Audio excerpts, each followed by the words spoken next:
Welcome back to the channel. This is 4 Minute Friday and I'm Lauren Fix. This week we're going to talk about some things you can do while you're home. Now you've probably done everything I told you about last week, which is things you can do with your vehicle, things to keep yourself busy. But then people are sitting around at night going, now what? I've done a lot of that. I'm looking for something else to do. How about this? 10 movies that are car related that you will love. Now these are ones that are about cars. We'll do another one down the road that has cars in it. But these are real car movies. Get your kids to watch them. They're classics. And in the end, we will have a bonus for the kids. Here we go. Number 1, the famous movie Christine by John Carpenter. It's about a 59 Plymouth Fury. You fall in love with the car, but the car also falls in love with you. It's an adaptation of Stephen King's classic novel. It's pretty much the last word in possessed automobiles. This nerdy, shy kid, Keith Gordon, becomes obsessed with this 59 Plymouth Fury and starts to become more aggressive and ruthless. And the car does too. Really worth watching. If you're a car enthusiast, you will understand it. It's certainly become a classic. Number 2, Rush. This is a great movie adapted by Ron Howard. It's the story of Niki Lauda and James Hunt.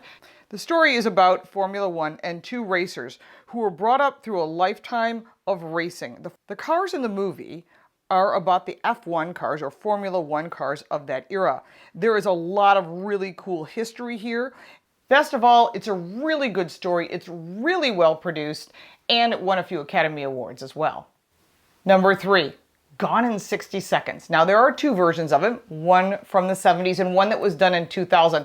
I'm going to recommend the one from 2000 in this case. The 1974 Gone in 60 Seconds is one of the strangest films of all time.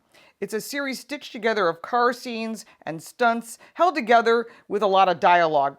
The remake is pretty much the exact opposite. It has good storyline, it's full of a bunch of stars, it's a heist that is smooth and easy, and Nicolas Cage is the master thief who has to steal 50 cars in 96 minutes. His teammates include Robert Duvall and Angelina Jolie. The cars in the movie are pretty awesome. Even if you don't love cars, you're gonna love this movie. Number 4, The Italian Job. Again, there were 2 versions of it. I'm going to recommend the 1969 version with Michael Caine. There were 3 Mini Coopers in this movie. They were red, white, and blue. Not like the new ones. These are the old, small ones. The movie is about a heist to steal $4 million in Mafia gold bullion from the middle of Turin using Mini Coopers. It's odd, silly, and a really fun movie. If you love this version from 1969, go watch the later one that was done in the 2000s, and you'll see there's a definite difference in content, but both movies are fun. Number 5, The Fast and the Furious. Now, there's been a lot of them. I only like the first version. I think the rest of them are just too much CGI, too much computer generation.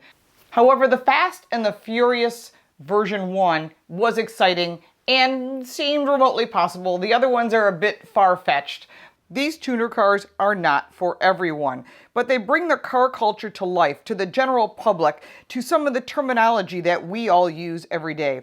Thousands of viewers have become car nuts because of the Fast and Furious series. Toyota even brought back the Supra. Maybe this was the reason it came back. You can check out our review up here. Number 6. Lomov from 1971. Now, if you've never seen the 24-hour Le Mans, maybe you've never heard of it, you definitely want to check this out because this is part of the heritage of the 24-hour racing. It's an excellent look at what it takes to keep a man and a machine going for a day straight and the toll that racing takes on both. It has Ferraris in it, Porsches, and some of the greatest race cars, and there's some pretty famous stars in it as well. Number 7. Grand Prix. Now, a lot of people haven't seen this, but this is a really great movie. This movie won a bunch of Academy Awards as well. It is well before The Fast and the Furious and created a ton of fans. Some of the neat things about this movie is they had to create their own camera rigs, their camera booms, and a lot of these really unique shots because it took place during the 1966 Formula One season.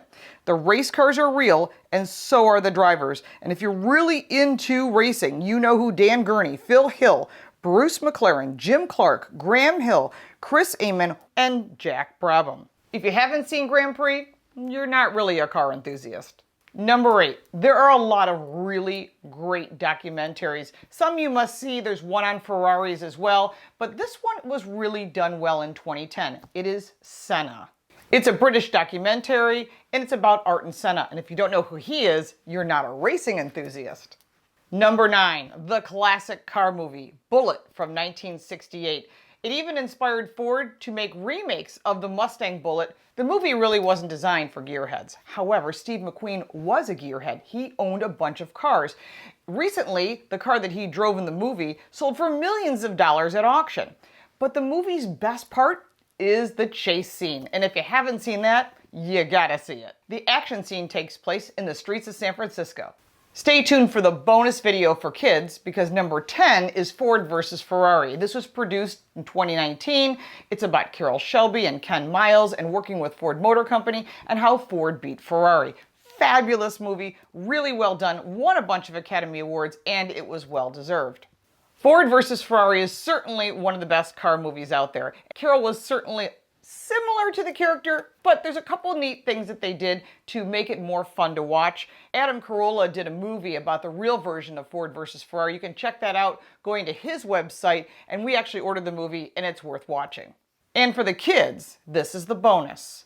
We all remember this because we grew up with it. Herbie the Lovebug, about the VW bug and some of the antics that were done. This was a Disney movie. It was a lot of fun. There were more than one of them out there, and if your kids have nothing to do and you're tired of listening to the same cartoons over and over again, get them to watch Herbie the Lovebug. I'm sure it's available online somewhere. And hey, it's always good to go back and have a little memories for us too. Now I know there's Planes, Trains, and Automobiles and Vanishing Point and a couple of really not so great movies, but the ones I gave you were ones that are absolutely worth sitting down and watching.